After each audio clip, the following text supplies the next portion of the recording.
Okay, Shalom Akim, Kahalalim La Yahabashim Yashabashim Kakudash, double on Instagram, some apostles, Thadi Yasha for the strength, to make this video as well.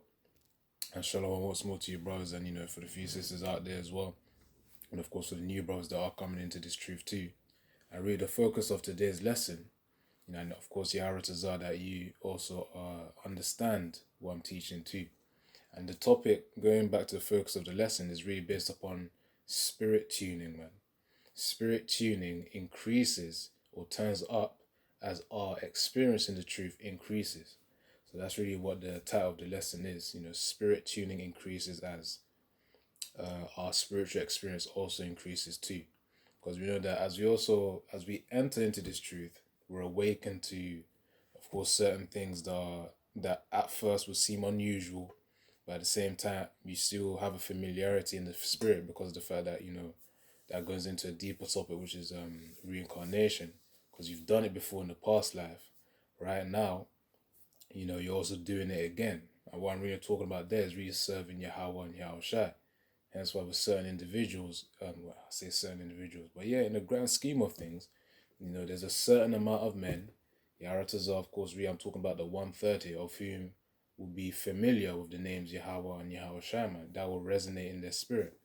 And as that resonates in their spirit, that's just the beginning of their journey in the truth, man. Just knowing about the names, which is the foundation of your journey, the beginning of the journey in this truth, man. As you also grow in strength in the spirit as well, and in faith in Yahweh Bashim Yashah, which is what it means to grow in strength in the spirit, which is just having, of course, more faith in Yahweh Bashim Yashah, man. And that will reflect as well, man, in these current times of which faith will be tested. So, as I said, it's all about spirit tuning, and the points of this video is really relating to how we get to that level where, Yahweh Shem Sharatazar, we're increasing our tuning to be more connected with Yahweh Shem Yahshua. What we're supposed to do, because, actions are the ones that actually, stay hold or stand their ground, for lack of a better phrase to use. Really, actions are valued, that's what I'm trying to say. More than just vain words. So, let's see, I said I was going to get, what I said before this video, I was going to get John 3 and 8, to begin with. Because also the spirit as well, sometimes you plan to do something, okay, you're going to do this here, this there, and then this at the last phase. I'm talking about like a video, even just in regular life as well. You try to structure it that way, but certain times in the spirit, you actually do it in a different order, man. You bring out this precept first, and then, from the spirit, you just go from there. Once the ball gets rolling, the spirit takes the lead, and as it should be. So yeah, let me get John 3 and 8 just to begin with.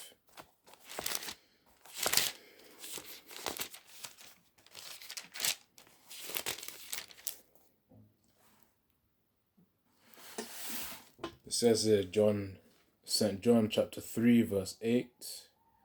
It says here, the wind bloweth where it listeth, and thou hearest the sound thereof, but canst not tell whence it cometh, and whither it goeth. So is every one that is born of the Spirit. Now what that means really, the wind representing really Harakha Kodash, sent from Yahushua from above, as he said in the scriptures. The wind bloweth where it listeth, and thou hearest the sound, thereof, but canst not tell whence it cometh. So of course, and it says whither it goeth. So of course the spirit really goes and hops on any brother, man, at any time. That's the thing. Even the apostles as well. Of course, certain times the spirit will have Apostle Gabar to say a certain point that's more hard hitting. Of course, Apostle Tahar, sometimes the spirit also hops on him to also say a certain point that's hard hitting. But each moment, the spirit hops on different vessels, the apostles, the elders, to make certain points happen, man. So in order for brothers to learn from and of course to apply. So really that's how the spirit moves. It says in John 3 and 8, the wind bloweth where it listeth, and thou hearest the sound thereof, but canst not tell whence it cometh, man. So really, you can't really predict when the Spirit's gonna hop on you. That's the thing. Now, of course, the point of this video right now, as I said, is spirit tuning, which is really us getting closer to Yahweh Shemi Shai so that we have access to the Spirit, or more of the access of Harakah Kodash, man. And then what can we do? So why I'm making this video, so that we can address that.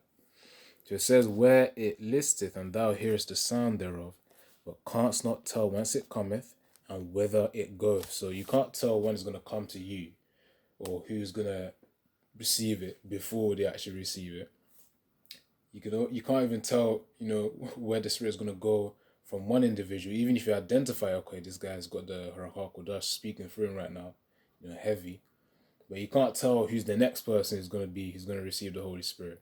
So that's essentially what that means there. It says, so everyone that is born, and it says here, whither it goeth, so is everyone that is born of the Spirit, man, which Yaharatazah, that's talking about the elect of Yahweh Shemi Shai. And the reason why I say Yaharatazah is because of the fact that we're hoping that we are of those men, those elect men. We mentioned in Revelation 14, verse 1 to 2, about the 144,000 learning a new song, that new song representing the true understanding of the scriptures, man. Which by us studying the scriptures as well, as studying the scriptures, of course, praying, fasting, we're going to get some scriptures on that as well. That's what helps us in order to strengthen our spirit, strengthen our faith in Yahweh Shemi Shai, man. So that was John 3 and 8. There's only a small portion of people that will, be saved by Yahweh Shemi Shai, and that's those born of the Spirit, man. In simpler words, those of who have received this truth and will receive salvation by Yahweh Shai. So let's get Isaiah 10 and verse 20.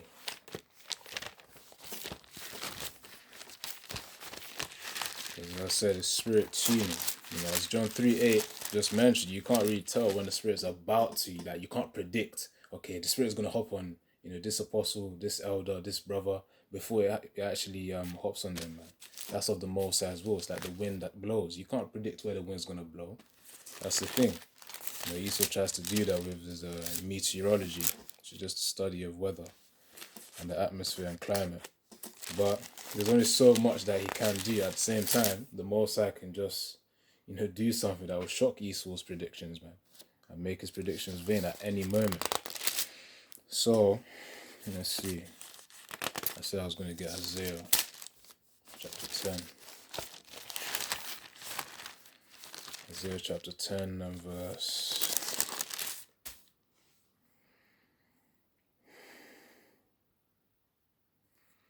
10 and verse 20 to 21. So this is Isaiah chapter 10 and verse 20 to 21.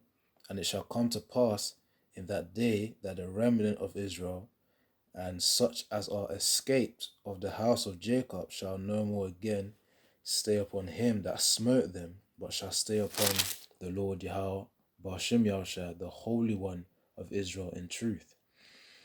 Verse 21, the remnant shall return, even the remnant of Jacob, unto the mighty power. So what it mentions here, when it says, when it repeats the remnant of Israel, that's referring again to the elect of Yahweh Shemi Shai, the 144,000, the 1/3, which will receive salvation. And when I say 1/3, I'm referencing Zechariah 13 verse 9. About those of whom will be saved from that, great Babylon destruction, man, of fire. As it mentions in Jeremiah 51 verse 25, about Babylon being a destroying mountain. It itself being a burnt mountain as well, because it will literally, and mountains refer to rulership, by the way. Certain context of the scriptures. Certain times it refers literally to a mountain, other times it's more metaphorical for rulerships. So that's the point right there. And it says, hold on, let me see this. And it says, and such as are escaped of the house of Jacob shall no more again stay upon him that smote them. That's Esau, Edom, afflicting Jacob, afflicting Israelites.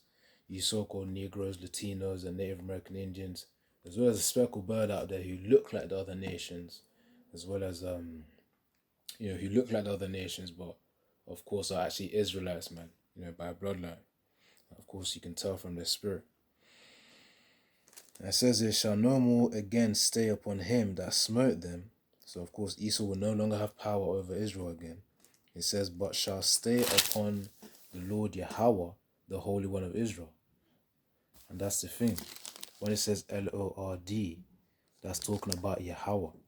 That's the name right there. We say Bahashim Yahushua because we're referring to through Yahushua. That's how we get to Yahweh. Now it says that the remnant shall return, even the remnant of Jacob, unto the mighty power. So that remnant right there, the ones who are born of the Spirit, as I said in John 3 and 8, are the ones of whom would receive the salvation, man. That strange salvation in Wisdom of Solomon chapter 5. So that was Isaiah. That's really the point in Isaiah 10 and verse 20 to 21, man. The remnant being the ones born of the Spirit, and of course having the opportunity to gain salvation, man. Let's see if I can get something else as well. I was gonna get 2 Corinthians 6 and 14. That's one. Actually, let me get Psalms. Psalm 73, about verse 28.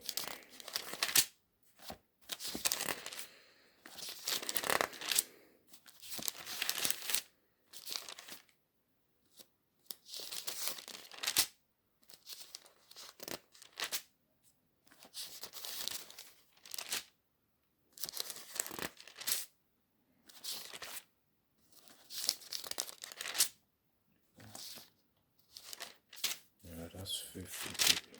So Psalm 73, that's the key. 79.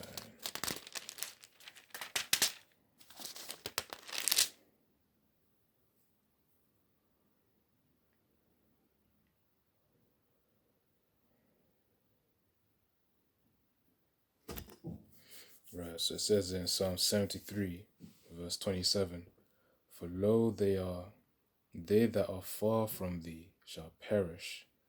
Thou hast destroyed all them that go a whoring from thee. So really that's referring to those Israelites who have gone to worship the wooden stone, as mentioned in Deuteronomy 4, verse 27 to around verse 28, where the Most High scattered us to worship wooden stone, man. So of course, that's really committing spiritual adultery. Because with that spiritual adultery, that's an offense to Yahweh Bashim Yahushai, because of the fact that those are idols. In fact, we'll just get a quick one based on that. Should be in 2 Chronicles 16 and 26. Just gonna get straight to the point.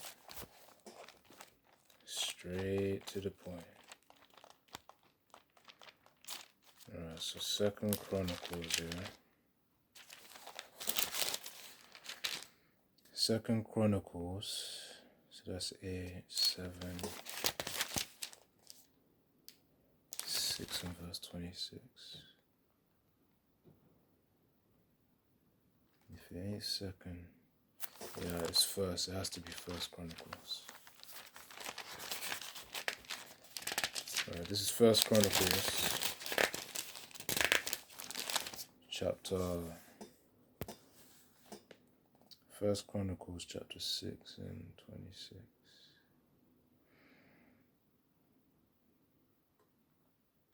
What in the world? Hold on, I didn't know. Yeah, 16, not 6, not flipping. Yeah, sometimes you make a mistake with what piece that you're trying to get, man. Mixing up numbers. So this is 1 Chronicles 16 and verse 26. It says that for all the gods, in fact, let me start from verse 25. 1 Chronicles 16 and 25. For great is the Lord Yahweh, and greatly to be praised. He also is to be feared above all powers. For all the powers of the people are idols, but the Lord Yahweh made the heavens. Straight up.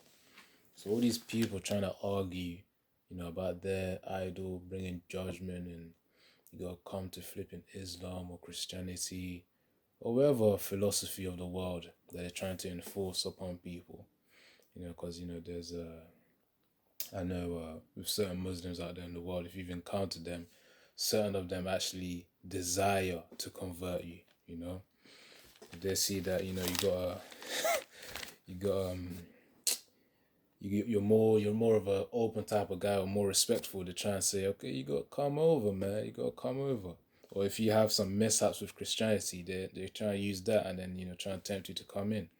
But no, we're rooted in Yahweh Shem because we know Yahweh was the one who created the heavens, man. I'll read it again. 1 Corinthians 16, 1 Chronicles 16 and 26. For all the gods of the people, the heathen nations, are idols, but Yahweh made the heavens. Simple as that, man. All these idols are just toys for the other nations to play around with, man. Let them have their false sense of pride, which is only temporary, because all that would then diminish, and then they'll come and worship Yahweh Bashim Yahushua, man. They'll worship our power, not their idols no more, especially in Yahushua's kingdom. So yeah.